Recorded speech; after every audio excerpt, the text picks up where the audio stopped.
Sari shopping అంటే ఒక పెద్ద టాస్క్ అనిపిస్తుంది నాకు. ఎందుకంటే నేను ఒకటి అనుకుంటే లాస్ట్కి ఒకటి అయ్యిద్ది.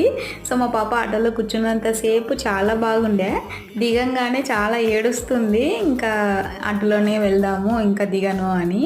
సో ఇక్కడ ఈ షాప్కి అయితే వచ్చేసామన్నమాట, గుంటకల్లో. ఇక్కడ ఫ్యాబ్రిక్స్ బాగుంటాయి అండ్ కొంచెం కాస్ట్ కూడా తక్కువ. సో నేనైతే 1000 బుట్టాలో మంచి జార్జిట్ ఫ్యాబ్రిక్ ఉన్న శారీస్ చూపించమని అడిగాను. నాకైతే ఒక్కటి కూడా నచ్చలేదు. మా పాపను బిస్కెట్ ఇచ్చి సైలెంట్గా కూర్చోపెట్టాము. అది తిన్నంతసేపు బాగుంది, కానీ తర్వాత చూసారా షాప్ మొత్తం నాదే అన్నట్టు తిరుగుతూనే ఉంది. చాలా అల్లరి చేసింది. కిడ్స్తో వెళ్తే ఇలానే ఉండిద్దేమో షాపింగ్కి. నేను ఒకటి అడిగితే వాళ్ళు ఒకటి చూపించారు శారీస్. నేనైతే అస్సలు కాంప్రమైజ్ అవ్వలేదు.